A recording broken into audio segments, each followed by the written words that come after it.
Shalom. Kahala Yahweh, Bahasham, Yahweh Shai, Bahasham Waha, Rachakwadash. Double honors to the apostles' great millstone. Peace and blessings to you, Akim, pushing this word in truth and sincerity throughout the four corners of the earth.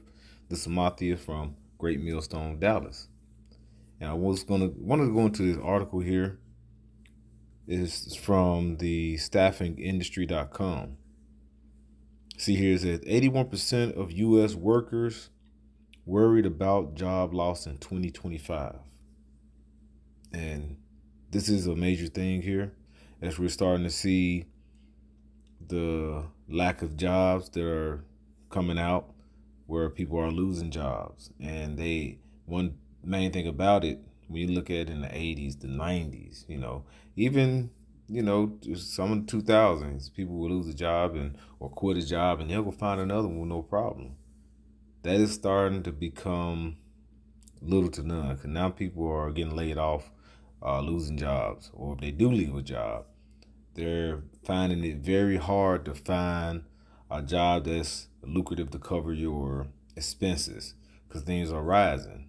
All prices are rising, but yet your income is not. So I want to go right into this article. As it says, 81% of the U.S. workers worried about job loss in 2025. And this was in January 2025. All right. This is when the Trump administration had just stepped in, but now we're seeing things are in motion. All right. A little bit over 100 days in office, you know what I'm saying? And now we're seeing the crux of it. All right. I'm going to read it here and I'll get a few scriptures. Lord willing, this will be edifying. It said, amid growing economy uncertainty and job security concerns, 81% of U.S. workers are worried about losing their jobs in 2025, according to a survey released January 22nd by resume advice provider My Perfect Resume. The survey found that 20% of the workers who responded to the survey much more worried about losing their jobs this year compared to 2024, while only 4% expressed no worry about job loss in either year. That is a big difference. 20% are worried and then 4%. And I'm sure since January up until now, that worriness has grown from 20% to more. And we're going to keep reading and that's going to show you why. All right. Unskilling is a priority for many workers, with 61% planning. I'm right here. I'll put it up to the top here. 61% planning to enhance their skills in 2025, and another 31% considering it. Now you can keep looking for more skills and things like that, but the job availability or the job market, when you're out looking, it's going to be so many people looking for that one particular job that it's going to be thousands and thousands of people. All right. And so you're going to have some high competition. So you finding, like I say, going to find a new trade or a new skill, but you got to think all these people that have that same skill, that's actually experienced in the skill that you're looking to do, or that trade or job that you're looking to fulfill, they already have all the skills for it. And then they're going to have competition because everybody's trying to get this one particular job. All right. I'm going to keep reading. It said the survey noted a rise in alternative work arrangement as economic and workplace dynamics evolve. Nearly half of the workers, 49%, switched jobs or industries in 2023 and 2024, seeking better opportunities in their field. Looking ahead, 85% of workers believe business will increasingly rely on freelance and contract workers over full-time employees, and 68% foresee further gig economy expansions in 2025. All right. Facing an unpredictable labor market, workers must approach 2025 with the mindset of resilience and innovation. Jasmine Escalera, career expert at My Perfect Resume said in a press release, exploring new career paths, staying informed about industry trends, and building a strong professional network can provide the stability and confidence needed to thrive in uncertain times. All right. So these are certain times that we're in. So they're trying to make it sound like that, it's going to be all good as we in these uncertain or trying times. That's why you got to search for these different skills.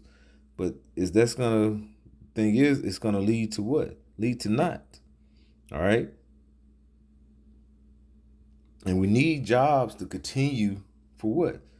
Because the Lord, like I say, because of during the time of the garden with Adam, that's when it was established that we have to work to what? Put food on our tables, right? I'm gonna go ahead and get that real quick, because so this is already established, like I said, back during the time of the garden. This is Genesis 3:19. It says, I'm gonna get right to it. It says, by the sweat of your, I'm gonna start up just kind of get some context and read on through it. All right.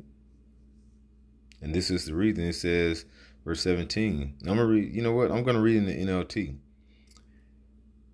And to the man he said, and he was talking about Adam, and this is to the right here on the NLT. Yeah. It says, since you listened to your wife and ate from the tree, all right, whose fruit I commanded you not to eat, because what did he do? He ate that fruit, that philosophy, that different way of life that Eve brought forth to Adam, her husband. Why? From the serpent, okay. And he took heed to it, and what? He hearkened to it, and he partaked in it. All right, and he what? That brought forth what? Sin. Okay. The woman sinned, she brought forth to Adam, and he went ahead. And what's that? Sin. That's basically is going against the Lord. All right. They had certain things, what and what not to do. All right, just like today, during the time of Moses, he brought forth the law. All right, laws were actually established during the time of the garden, but it was just written when the time of Moses, during the time he brought forth the commandments. All right, which was established, but they basically put it on stone. All right, that's why when we say when the Lord comes back and we get those new bodies, they'll be in our inward parts. All right, and they're gonna make them stony, harsh flesh, so it's gonna be within us. But let's keep going. It says, whose fruit I commanded you not to eat. All right, commanded you not to eat. All right. So you went against the word of the Lord. You went against the Lord. He gave you a commandment. All right. What did it say? Commanded. That's like a commandment. He said, whose fruit I commanded you not to eat. The ground is cursed because of you. All of your life you will struggle to scratch a living from it. All right. It will grow thorns and thistles for you, though you will eat of its grains. By the sweat of your brow will you have food to eat until you return to the ground which you were made. For you were made from dust, and to dust you will return. So we have to work to get food. All right. Things now we have to farm. If you live on a farm, you gotta plant, you gotta watch, you gotta water, you gotta basically watch it grow and basically maintain, just to have what? Something to eat. The sweat of your brow. You raise cattle up to do what? Or just different animals to do what? To set up for food for throughout time. This was something that was established right here, where we had it made in the garden, but due to us going off, this is what was established, and it's nothing new under the sun. Because just like the commandments that was brought forth from Moses, stiff neck, Jake, we just constantly going off, and that led all, and for us constantly going off over and over, it led to this final captivity, as it says in Deuteronomy 28. 15 on down that we didn't abide by. And what happened? He brought us over here um, to Babylon, to Egypt, modern day Egypt, Sodom and Egypt, which is what, aka America. I said modern day, but it is Egypt over there. But talking about here spiritually, Sodom and Egypt, as it says in Revelations 11. All right. So with that, that's what I was bringing out, that we have to work to what? Put food on our tables. All right.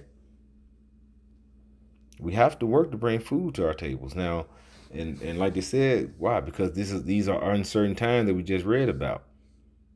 All right. I'm gonna jump here. It says layoff looms.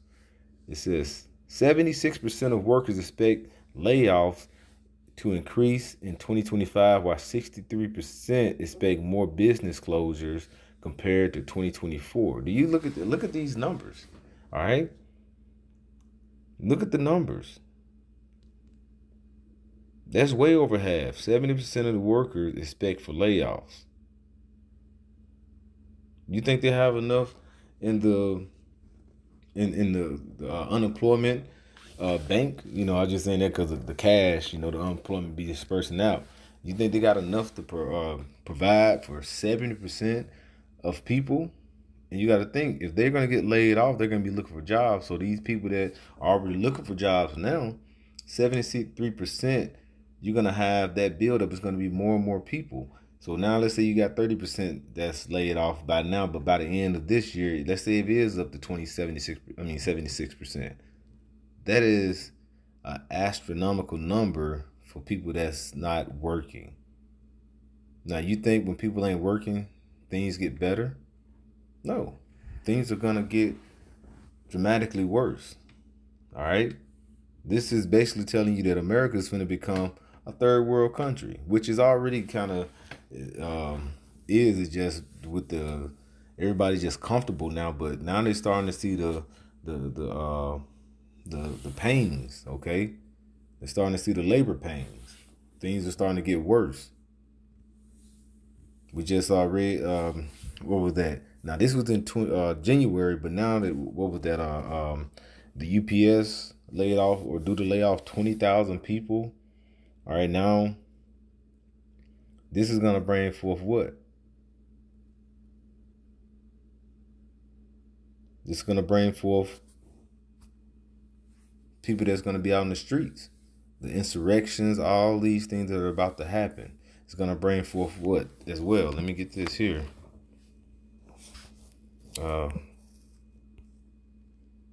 This is 2nd Ezra 15, verse. Oh, look at that.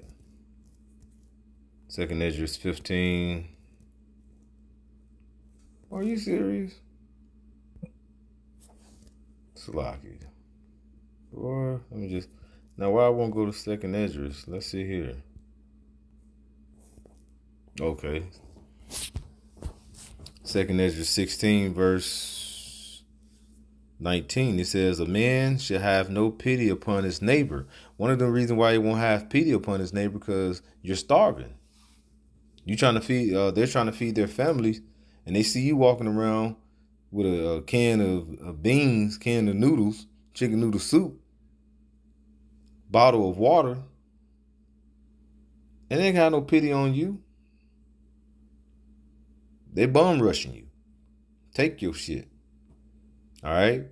But shall destroy their houses with the sword, and the spoil their goods because of the lack of bread, for great tribulation, for the lack of bread. And this is something showing when you ain't not working. It was read in Genesis 3.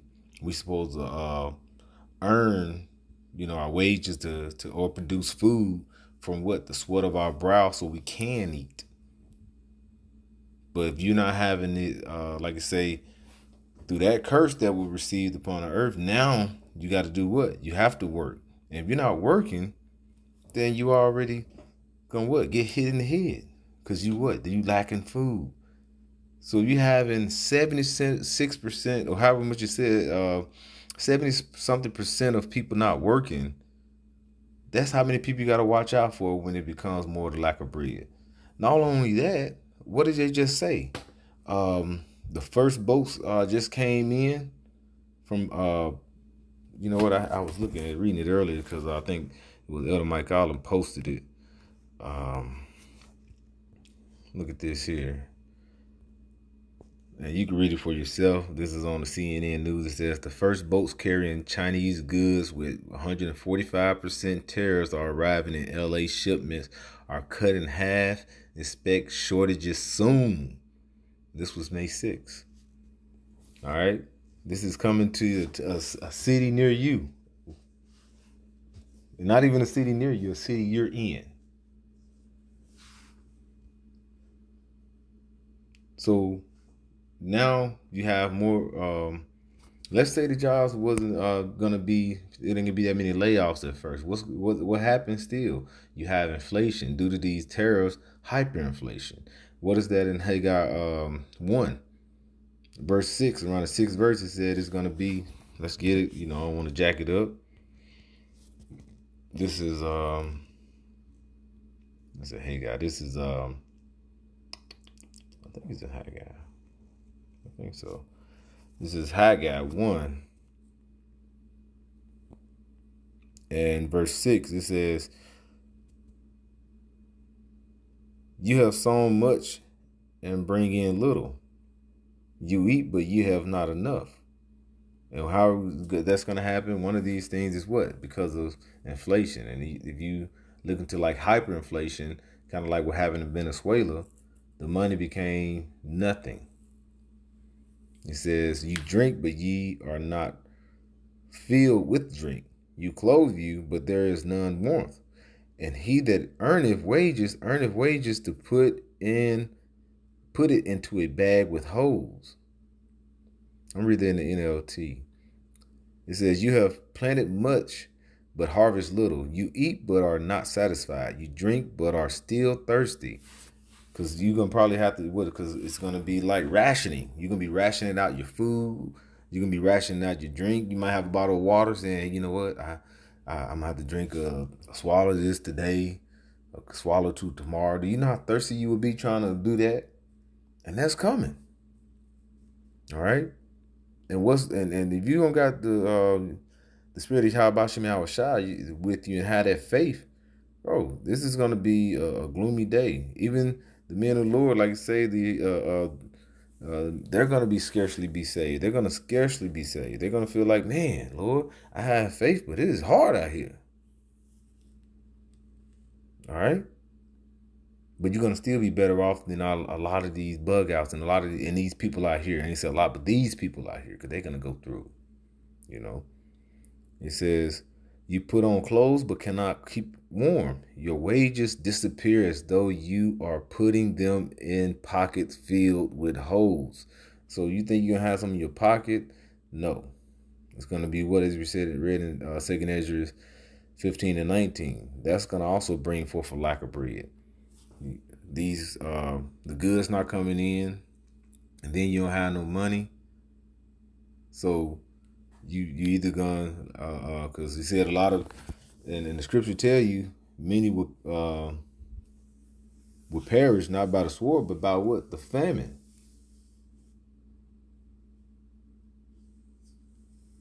All right. 2nd Ezra 14 goes into the lack of bread, and then when you go into I would say 2nd Ezekiel 14 goes into the lack of bread. All right. And these tariffs that's coming in is going to be the same. It's going to increase.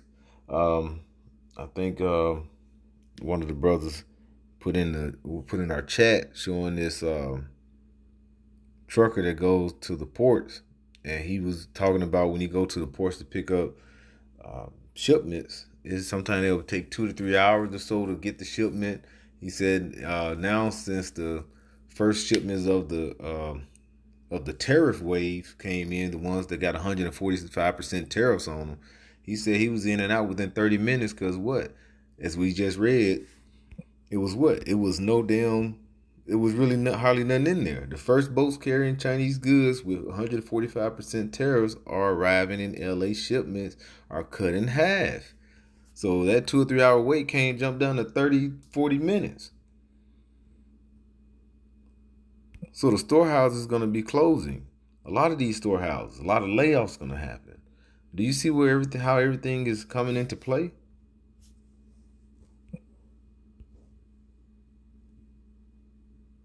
All right, and it's going to lead to this. I'm going to read it again. Okay? It says, "The man shall have no pity upon his neighbor, but shall destroy their houses with the sword, and spoil their goods because of the lack of bread and for great tribulation." All right. So this is coming. I'm gonna finish off with this. This is Ezekiel 14 and 13. It says, "Son of man, when the land sinneth against me by trespassing grievously, then I will stretch out mine hand upon it, and I will break the staff of the bread thereof, and I will send famine upon it, and I will cut off man and beast." All right. So that is what's coming, and I think in Ezekiel 5, it says um, it's going to be multiplied.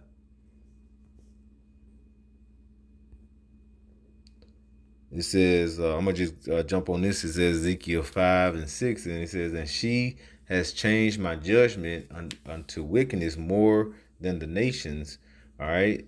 And like I say, and a lot of things Jacob done, all right, Israel, you so-called black, Latino, Native Americans, the Lord is going to bring wrath upon you. All right. He's coming down on all nations, all right, especially here in Babylon, but Revelation 12 and 12, this devil is going to come down on you with great wrath. That's why uh, Trump is setting up for what? Alcatraz, talking about he finna it's a tourist site right now, but he said he want to get it back into motion because what? He want to get people over there. You think it's gonna be way worse than these prisons here in America, all right? And I'm pretty sure he's gonna if when that happens, the Lord permits that to happen. That's through the Lord's will. He's gonna have guillotines there, you know, saying, "Hell, we're gonna just go ahead and get rid of y'all, some of y'all," you know. But keep reading. It says, "And my statue more than the countries that are round about her, for they are refused my judgments." Is that the one I'm looking for? "For have they refused my judgment, my statute, and have not walked." Dang, I don't think that's the one I'm trying to think where it was. Um, Slocky.